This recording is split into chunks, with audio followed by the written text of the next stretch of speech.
नमस्कार, मैं हूं सोनल दहिया। आज हर रोज की तरह एक बार फिर से लेकर आए हैं इंडिया न्यूज की कोविड ओपीडी, जिसमें हम हर रोज देश के जाने माने डॉक्टर्स से करते हैं बात और ये जानते हैं, कोशिश करते हैं कि घर बैठे कोविड से बचाव कैसे करें, कैसे बढ़ाएं ऑक्सीजन लेवल, क्या है ब्लैक फंगस से बचने का उपाय और कोरोना से ठीक हो चुकी महिलाओं में क्यों बढ़ रही है दिल की बीमारी। इन सब सवालों का आज हम अपने डॉक्टर्स से जवाब जानेंगे। लेकिन उससे पहले आपको बता दें कि देश में वैक्सीनेशन की रफ्तार भले ही धीमी हो, लेकिन भारत वैक्सीनेशन की डोज लगवाने में दुनिया का दूसरा नंबर का देश बन गया है। तो वहीं देश में अब कोरोना मरीजों के लिए कॉकटेल वैक्सीन आ गई है, जिसकी शुरुआत दिल्ली से हो रही है। 24 घंटे में देश में जितने कोरोना के पॉजिटिव केस दर्ज किए गए हैं, उससे ज्यादा लोगों की रिकवरी हुई है। तो वहीं महाराष्ट्र में 1 जून से अनलॉक करने की उद्धव कैबिनेट की मीटिंग होगी। आपको बता दें कि दिल्ली में वैक्सीन का कॉकटेल शुरू हो चुका है और वैक्सीनेशन में भारत नंबर 2 पर लगातार बना हुआ है और पॉजिटिव से ज्यादा रिकवरी रेट चल रही है। 1 जून से महाराष्ट्र में अनलॉक की प्रक्रिया शुरू होगी। तो देश में कोरोना के ताजा हालात क्या हैं, वो आप तक हम पहुंचा रहे हैं। कोरोना मरीजों के इलाज के लिए वैक्सीन के अलावा दूसरी तकनीकों पर रिसर्च किया जा रहा है। मेदांता अस्पताल के चेयरमैन नरेश त्रेहन ने कहा है कि मोनोक्लोनल एंटीबॉडी थेरेपी यानी कि एंटीबॉडी कॉकटेल से कोरोना के मरीजों को फायदा हो सकता है। ये मेडिसिन 2 दवाओं के कॉकटेल से बनाई जाती है। तो वहीं दूसरी ओर DRDO की 2D ऑक्सीडी ग्लूकोज यानी कि 2DG दवा लोगों को फायदा पहुंचा रही है।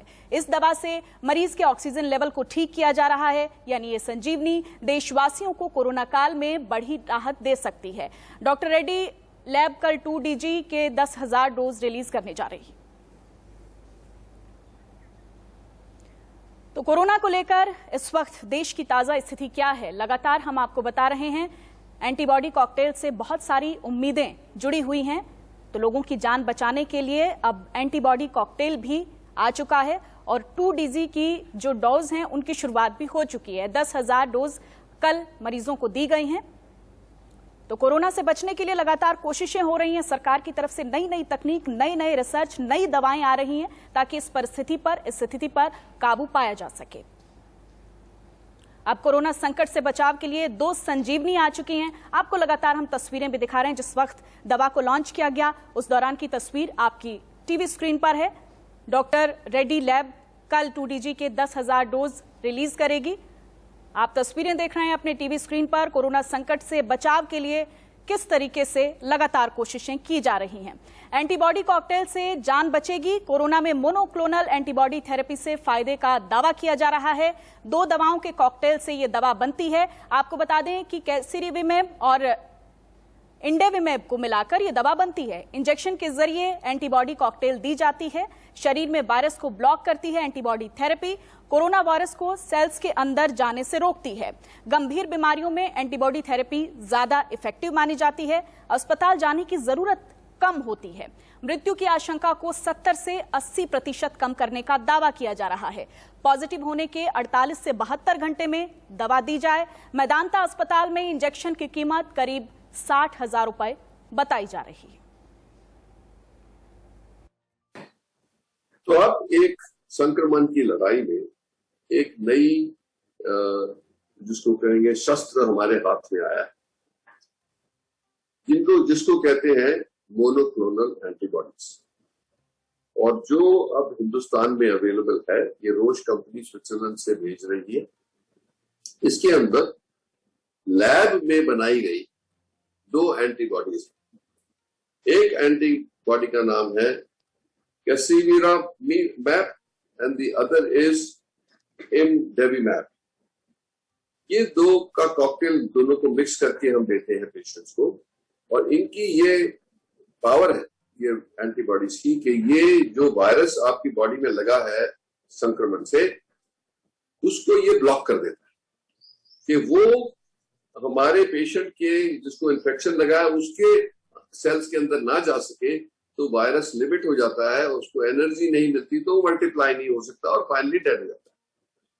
तो इसीलिए ये जो टेक्निक आई है, जो उपलब्ध हुई है अभी, इसका बहुत महत्वपूर्ण इफेक्ट है कि हम जिन लोगों को इन्फेक्शन हुआ है, खास करके वो लोग जिनको हॉस्पिटलाइजेशन की संभावना हो सकती है, जैसे लोग जो एल्डरली है, जिन लोगों को कोमॉर्बिडिटीज है, कोई लंग प्रॉब्लम है, लिवर प्रॉब्लम है, हार्ट प्रॉब्लम है, डायबिटीज है, किडनी प्रॉब्लम है, ये इनको जिनको हम हाई रिस्क मानते हैं, उनके लिए और भी ज्यादा इफेक्टिव है कि उनके अंदर देखा गया है, जो इंटरनेशनल स्टडीज हुई है, कि 80% वो लोग जो हॉस्पिटलाइजेशन की जिनको जरूरत पड़ती थी, उनको जरूरत नहीं पड़ेगी, क्योंकि वायरस का लोड ही खत्म कर दिया गया।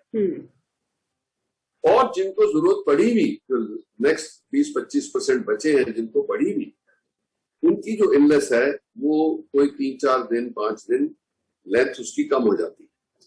और डेथ भी देखा गया है, जो लोग सीरियस हो जाते थे, जिनकी डेथ हो जाती थी, उसमें भी 70-75% बढ़ोतरी है कि वो बच जाते हैं।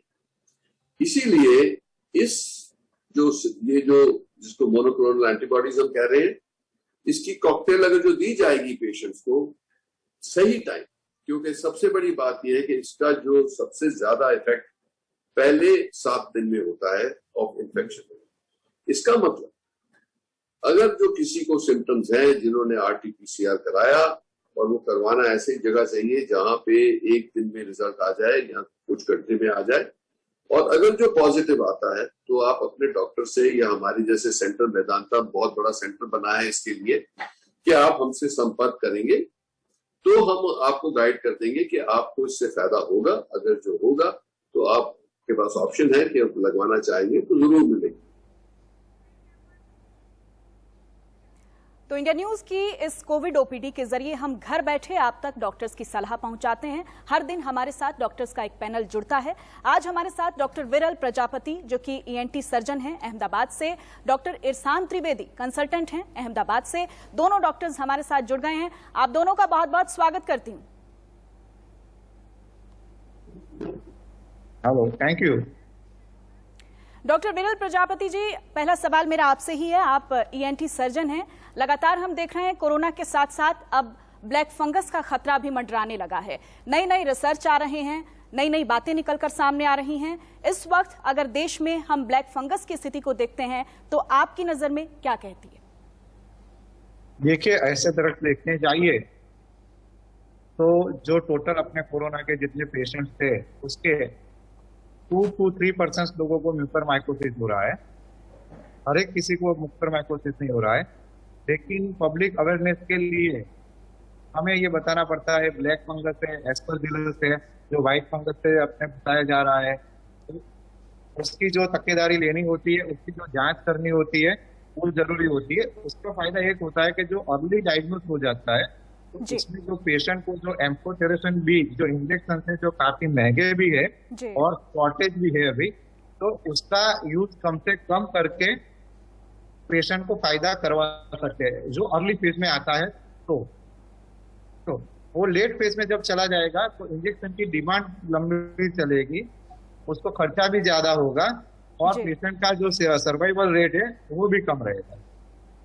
जी बिल्कुल। डॉक्टर इरशान त्रिवेदी, देखिए लगातार कोरोना के मामले हमने पिछले दिनों देखे, बहुत तेजी के साथ बढ़े, कम भी हुए, लेकिन फिर से वो ग्राफ बहुत तेजी के साथ आगे बढ़ रहा है। आप चूंकि कंसल्टेंट हैं, परिस्थितियों पर नजर बनाए हुए हैं, इस वक्त जो कोरोना के हालात हैं देश में, उनसे बचने के लिए और इस वक्त जो ताजा परिस्थिति है उससे लोगों को उबरने के लिए क्या सलाह देना चाहेंगे?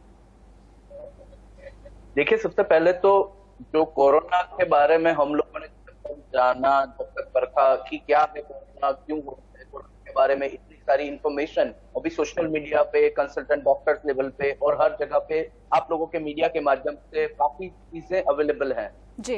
कोरोना के केस में ऐसा है कि सबसे पहले उसको ऐसे सोचना चाहिए कि उसका फेस किस तरीके से है जी। कोरोना की कोई भी एपिडेमियोलॉजी, कोई भी बड़े डिसीज की एपिडेमियोलॉजी ले लीजिए तो उसकी 3 फेजेस होते हैं, 3 साइकिल्स होती है।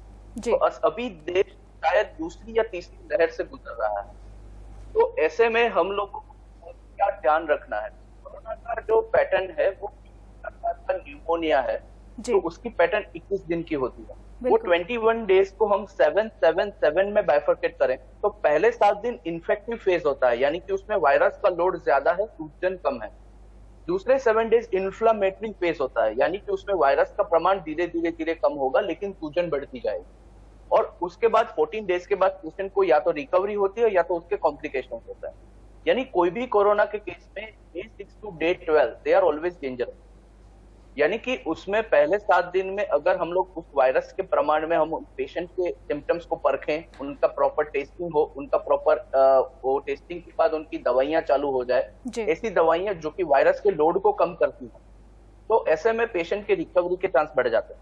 और सेकेंड फेज में जिसमें वायरस का लोड तो कम है लेकिन सूजन बढ़ती जाती है, तो हम ऐसी कोई दवाइयां दें जिससे पेशेंट की सूजन कम हो, तो उससे कारण पेशेंट की रिकवरी के चांसेस बढ़ जाते हैं। उसके अलावा पेशेंट को बेसिक चीजों का ध्यान रखना होता है, जैसे कि कंपलसरी बहुत अच्छे से ज्यादा लिक्विड ले सकें।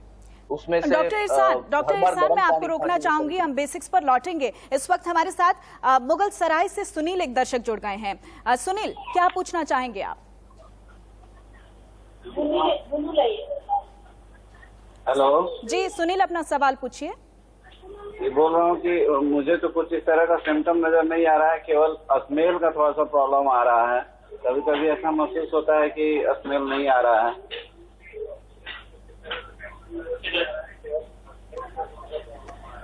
तो डॉक्टर इरशान, इनका कहना है कि इनको स्मेल नहीं आ रही है, बाकी कोई सिम्टम नहीं है लेकिन स्मेल फील नहीं कर पा रहे हैं। देखिए, कोरोना के शुरुआती लक्षणों में ये बहुत ही आम बात है कि पेशेंट को हेडेक होना, नोशिया, वॉमिटिंग जैसे सेंसेशन रहना, थोड़ा सा फीवरिश फील करना, पेशेंट को जैसे कि सर्दी खांसी महसूस होना। कुछ भी नहीं हो तो पेशेंट को इस तरीके से, जैसे कि सुनील जी की तकलीफ है, पेशेंट का टेस्ट और स्मेल में अल्टरेशन होना या चला जाना, तो ये सारे सिम्टम्स कोरोना के शुरुआती लक्षणों में से एक है। तो ऐसे वक्त में सबसे बेस्ट है कि कोरोना की जांच कराई जाए, RT-PCR का टेस्ट कराया जाए और उससे हमें पता चलेगा कि वायरस का लोड है, कितना है, कितने दिन से सिम्टम्स है। वो सब जानने के बाद पेशेंट को उस प्रकार की दवाइयां शुरू कर देनी चाहिए। और अगर कोरोना पॉजिटिव आता है तो कोरोना की दवाइयां, और अगर नहीं आता है तो we should wait and watch. और अगर कोई सिम्टम्स में बदलाव या डेवलपमेंट होता है आने वाले 3 से 4 दिनों में, तो फिर से उनका एक रिपीट टेस्ट करना है। तो बिल्कुल सुनील, आपको अपना टेस्ट जरूर करवाना चाहिए कोरोना का, ताकि आपके शरीर की जो ताजा स्थिति है उसके बारे में पता चल सके। आगरा से हमारे साथ प्रवीण एक दर्शक जुड़ गए हैं। प्रमोद, माफ कीजिएगा प्रमोद, अपना सवाल कीजिए। हाँ, नमस्कार डॉक्टर साहब, मैं ये पूछना चाह रहा था, मेरी आवाज आ रही है? जी प्रमोद, हम सुन पा रहे हैं, आप अपना सवाल कीजिए। हाँ नमस्कार डॉक्टर साहब, मैं ये पूछना चाह रहा था कि मैं कोरोना पॉजिटिव हुआ था और मेरा स्थिति हुआ था 27 अप्रैल को।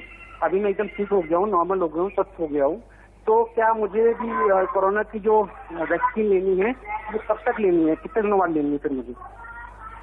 बिल्कुल, देखिए वैक्सीनेशन को लेकर बहुत सारी दुविधा लोगों के भीतर है। डॉक्टर इरशान, लगातार लोग ये पूछ रहे हैं कि वैक्सीन कब तक वो लें अगर वो कोरोना पॉजिटिव हो गए हैं, तो इनका सवाल भी यही है, आप इनको क्या सलाह देना चाहेंगे? देखिए, सबसे पहले तो कोरोना की जो पैटर्न है, उनको 27 अप्रैल को कोरोना हुआ था, यानी कि उनके 14 डेज तक उनमें कोरोना के वायरस उनके शरीर में रह सकते हैं। और कोरोना की एंटीबॉडी है वो कोरोना होने के 20 दिन से लेके 30 दिन के बाद उसकी एंटीबॉडी डेवलप होती है, जो कि कोविड-19 IgG एंटीबॉडी जिसे बोलते हैं। तो उनकी एंटीबॉडी अगर डेवलप की तो होती है, तो गवर्नमेंट का भी अभी एक गाइडलाइन आया है कि कोरोना पॉजिटिव पेशेंट को 3 महीने के बाद कोरोना वैक्सीन का पहला डोज लेना चाहिए।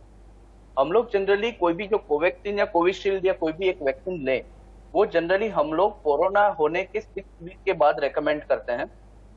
तो ऐसे में अभी गवर्नमेंट का गाइडलाइन हम लोग 1.5 महीने के बाद रेकमेंड करते हैं। उसमें अभी एक हम लोग सेफ्टी पॉइंट ऑफ व्यू हम लोग ऐसा कुछ प्लान करते हैं कि कोरोना पॉजिटिव पेशेंट जो कि नेगेटिव हो चुके हैं, उनका हम लोग कोविड-19 एंटीबॉडी टेस्ट कराते हैं। अगर उनके शरीर में नेचुरल एंटीबॉडी डेवलप हो चुकी है, तो हम ऐसे पेशेंट में, कोरोना के पेशेंट को रिक्वेस्ट करते हैं कि आपके बॉडी में अभी एंटीबॉडी डेवलप हो चुकी है, तो आप 3 महीने के बाद वैक्सीन लें तो भी कोई फिक्र नहीं है। लेकिन उनमें एंटीबॉडी का प्रमाण कम है और या फिर एंटीबॉडी डेवलप ही नहीं हुई, तो हम ऐसे पेशेंट को 1.5 महीने के बाद रेकमेंड करते हैं।